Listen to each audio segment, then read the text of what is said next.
कहानी की शुरुआत में हम मेसन नाम के एक आदमी को देखते हैं जो अपनी बोट पर बैठकर अमेज़न के खतरनाक जंगलों के बीच में घूम रहा था। मेसन को प्राचीन चीजों का बहुत शौक था और उसका यही शौक उसे यहाँ पर ले आया था। उसे कहीं से पता चला था कि जंगल में एक प्राचीन कबीला है और उनके पास कई तरह की प्राचीन चीजें हैं। बस तभी से मेसन भी उस प्राचीन कबीले और उनकी प्राचीन चीजों को देखना चाहता था। वहीं मेसन के साथ उसका दोस्त विल और कुछ लोकल आदमी भी थे। उसकी टीम लगातार आगे बढ़ रही थी और इसी दौरान उनकी नजर एक दूसरी बोट पर पड़ती है। दूसरी बोट पर नदी के लुटेरे होते हैं। वो मेसन की बोट को रोककर उन लोगों पर हमला कर देते हैं। उधर मेसन भी उन लुटेरों का मुकाबला करता है और उसकी टीम भी उनके साथ बहादुरी से लड़ती है, पर क्योंकि लुटेरों की संख्या ज्यादा थी तो मेसन की टीम ज्यादा देर तक उनका मुकाबला नहीं कर पाती और वो सभी लोग मारे जाते हैं। वहीं मेसन और विल अपनी जान बचाकर वहाँ से भाग जाते हैं और किसी तरह से जंगल पहुँचते हैं। उन दोनों को कुछ पता नहीं था कि वो कहाँ पर हैं। उनको मदद चाहिए थी, इसलिए वो दोनों जंगल की ओर चलने लगे। लेकिन थोड़ी देर चलने के बाद ही मेसन की तबीयत खराब हो जाती है और वो बेहोश होकर जमीन पर गिर जाता है। दरअसल उसे एक सांप ने काटा था। तभी विल उस सांप को देख लेता है और वो जल्दी से कुछ जड़ी बूटी ढूंढकर उसे मेसन को खिला देता है ताकि उसकी जान बच सके। अब जड़ी बूटी खाकर मेसन बच तो गया था, लेकिन अभी भी उसकी तबीयत ठीक नहीं थी। उसे मदद की जरूरत थी, इसलिए विल मदद ढूंढने चला जाता है और मेसन वहीं पर अकेला रह जाता है। आगे काफी देर बाद भी जब विल वापस नहीं आता तो मेसन खुद ही उसे ढूंढने लग जाता है। वो जोर जोर से विल को पुकारने लगता है और मेसन की आवाज वहाँ की जंगली लड़कियां भी सुन लेती हैं, जो कि वहाँ के एक कबीले में रहती थी। उधर मेसन की तबीयत अभी भी खराब थी तो वो ज्यादा चल नहीं पाता और फिर से बेहोश हो जाता है। उधर वो जंगली लड़कियां लगातार उसे ही देख रही थी और उन सभी के शरीर पर रंग लगा हुआ था। वो मेसन को बेहोश देखकर उसके पास आती हैं और उसे उठाकर चलने लगती हैं। हम देखते हैं कि इस जंगल में कबीला भी था जिसके बारे में कोई नहीं जानता था। इस कबीले में सिर्फ लड़कियां ही रहती थी और वो ही यहाँ का सारा काम करती थी। हम देखते हैं कि मेसन को जिन लड़कियों ने उठाया था वो भी इसी कबीले की थी और वो मेसन को अपने कबीले में ही ले आई थी। आगे मेसन को जब होश आता है वो अपने सामने नीना नाम की एक लड़की को देखता है। नीना उसे दवा पिलाना चाहती थी और उसके कहने पर मेसन वो दवा पी लेता है और फिर खड़ा होकर अपने आसपास देखने लगता है। तभी वो नीना से उसका नाम पूछता है और नीना उसे अपना नाम बता देती है। साथ ही वो बताती है कि वो 4 साल पहले इस जंगल में घूमने आई थी, लेकिन एक दुर्घटना की वजह से वो इन कबीले की लड़कियों के हाथ लग गई, जिसके बाद उन लड़कियों ने इसे अपने कबीले में शामिल कर लिया। अब वो बातें कर ही रहे थे कि तभी वहाँ पर कुछ लड़कियां आकर एक टब रखती हैं। इससे पहले कि मेसन कुछ समझ पाता वो लड़कियां उस टब में पानी भरने लगती हैं, लेकिन मेसन को अभी भी कुछ समझ नहीं आ रहा था। तभी वो सारी लड़कियां मेसन को पकड़कर उसके कपड़े उतारने लगती हैं। वो उसके सारे कपड़े उतारना चाहती थी, लेकिन मेसन किसी तरह उन्हें रोक लेता है। जिसके बाद वो ऐसे ही मेसन को टब में फेंक देती हैं और उसे नहलाने लगती हैं। इसी दौरान उसकी आवाजें सुनकर बाकी लड़कियां भी वहाँ पर आ जाती हैं और वो सभी मेसन को देखकर हंसने लगती हैं। वहीं मेसन को उन लड़कियों पर गुस्सा तो आ रहा था, लेकिन वो बेचारा कुछ कर नहीं सकता था। दरअसल ये सभी लड़कियां मेसन के साथ इंटीमेट होना चाहती थी, लेकिन मेसन उनसे डरा हुआ था और वो उन्हें खुद से दूर कर रहा था। पर वो लड़कियां मेसन के साथ जबरदस्ती करने लगती हैं। तभी मेसन किसी तरह खुद को बचाता है और वहाँ से भागकर दूसरे कमरे में आ जाता है, लेकिन वहाँ पर भी उसे लड़कियां ही मिलती हैं। वो सभी लड़कियां हर हाल में उसे पाना चाहती थी, लेकिन इस बार भी मेसन किसी तरह बच निकला और वहाँ से भागकर एक नए कमरे में आ गया। उसने देखा कि इस कमरे में सैम नाम का एक लड़का था और कई प्राचीन चीजें भी थी। फिर मेसन जब सैम से उसके बारे में पूछता है तो सैम उसे बताता है कि 10 साल पहले मैं इस जंगल में आया था, लेकिन मैं रास्ता भटक गया और इन लड़कियों ने मुझे कैद कर लिया। मैंने भागने की भी बहुत कोशिश की, लेकिन कभी भी सफल नहीं हो पाया।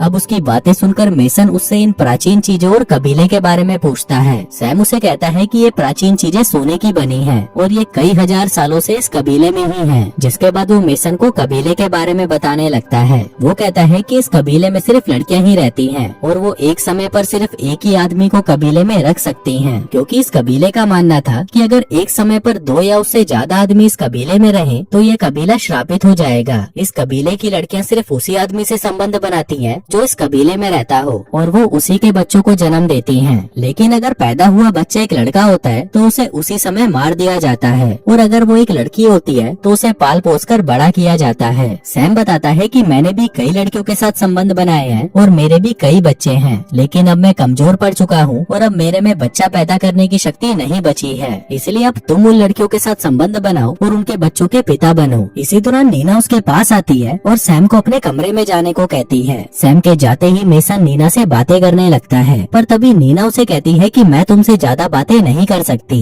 और इसी बीच तारा नाम की एक औरत भी उनके पास आ जाती है। हम देखते हैं कि नीना इस कबीले के बाहर की लड़की थी, तो वो मेसन से ज्यादा बात नहीं कर सकती थी। वो यहाँ पर एक नौकरानी थी और उसका काम साफ सफाई का था। अब नीना को मेसन के साथ देखकर तारा को गुस्सा आ जाता है, लेकिन नीना को उसके गुस्से का पता चल जाता है और वो मेसन को तारा के पास जाने को कहती है। वहीं उसकी बात मानकर मेसन उसके पास चला जाता है ताकि वो उसका गुस्सा शांत कर सके। पर तभी नीना उसे कहती है कि तुम्हें उसके साथ इंटीमेट होना होगा, तभी जाकर उसका गुस्सा शांत होगा। उसकी बात सुनकर मेसन उसकी तारीफ करने लगता है और वहीं तारा भी उसकी तारीफ सुनकर खुश हो जाती है। लेकिन इससे पहले कि वो दोनों इंटीमेट होते, वहाँ पर और भी लड़कियां आ जाती हैं और मेसन को पाने के लिए तारा के साथ लड़ने लगती हैं। वो सभी लड़कियां मेसन के साथ सोना चाहती थीं, इसलिए वो सभी आपस में ही लड़ने लग जाती हैं। लेकिन मेसन उनसे बचकर निकल जाता है। थोड़ी देर बाद मेसन को एक बड़े से कमरे में लाया जाता है। इस कमरे में कबीले की रानी थी और मेसन को उसके सामने पेश किया गया था। वही रानी की खूबसूरती को देखकर मेसन उसके पीछे पागल हो जाता है। लेकिन तभी वो सभी लड़कियां मेसन को फिर से झपटने की कोशिश करती हैं, लेकिन तभी रानी के कहने पर वो सभी रुक जाती हैं। इसके बाद रानी के इशारे पर मेसन के पास 2 बर्तन रख दिए जाते हैं जिनमें कुछ रखा हुआ था। आगे एक औरत आकर उन बर्तनों में आग लगा देती है, जिसके बाद वहाँ पर धुआं उठने लगता है। उन बर्तनों में नशा था और धुएं के कारण मेसन को नशा हो गया था, जिसकी वजह से अब उसे सभी लड़कियां खूबसूरत लगने लगी थी।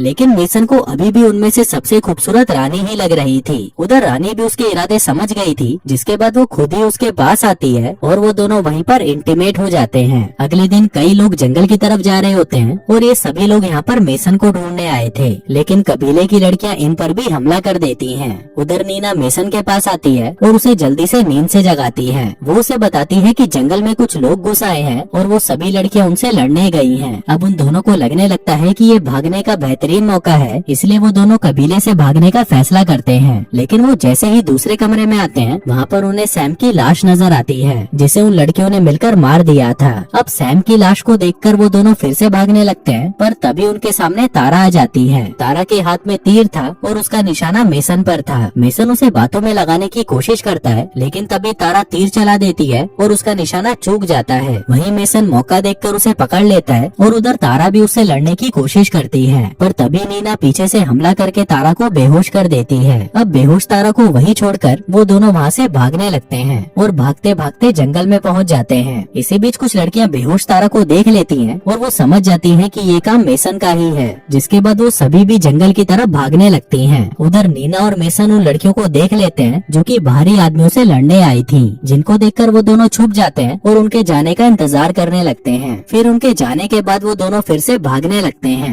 जल्दी ही ये दोनों उन लोगों की लाशों तक पहुंच जाते हैं जो कि मेसन को यहाँ पर ढूंढने आए थे, लेकिन उन लड़कियों के हाथों मारे गए। उन लोगों की लाशों को देखकर नीना बहुत ज्यादा डर जाती है, पर मेसन उसे जैसे तैसे संभाल लेता है, जिसके बाद वो दोनों फिर से भागने लगते हैं। लेकिन इसी दौरान उन्हें फिर से वही लड़कियां दिखाई देती हैं, जिनको देखकर वो फिर से छुप जाते हैं। पर तभी नीना के कहने पर मेसन एक पेड़ को काटता है और फिर उसी के रस को अपने शरीर पर लगा लेता है। दरअसल ये वही पेड़ था जिसके इस्तेमाल से शरीर पर हरा रंग लग जाता था। अब जल्दी से ये दोनों हरे रंग के हो जाते हैं और फिर से भागने लगते हैं। अब भागते भागते वो दोनों एक झील के पास पहुँचते हैं और उसमें से तैरकर जंगल के दूसरी तरफ पहुँच जाते हैं। वो दोनों कबीले से काफी दूर निकल आए थे, लेकिन अभी भी वो लड़कियां उनके पीछे लगी हुई थीं। उधर उन दोनों की नजर एक टापू पर पड़ती है जो कि नदी के बीचों बीच तैर रहा था। वो दोनों जल्दी से इस टापू पर जाते हैं ताकि वो इन लड़कियों से दूर जा सके। तभी वहाँ पर आते ही उन्हें एक हवाई जहाज की आवाज सुनाई देती है जो कि उनके ऊपर ही उड़ रहा था। इस जहाज में मेसन का दोस्त विल था और वो मेसन को ही ढूंढ रहा था। दरअसल जब विल मेसन के लिए मदद ढूंढने गया था तो वो भी रास्ता भटक गया था और तभी मेसन को कबीले की लड़कियां उठा ले आई थी। फिर कहानी के अंत में विल मेसन और नीना को बचा लेता है। आगे घर आकर मेसन और नीना साथ में रहने लगते हैं और शादी कर लेते हैं। और दोस्तों इसी के साथ ही ये कहानी यहीं खत्म हो जाती है।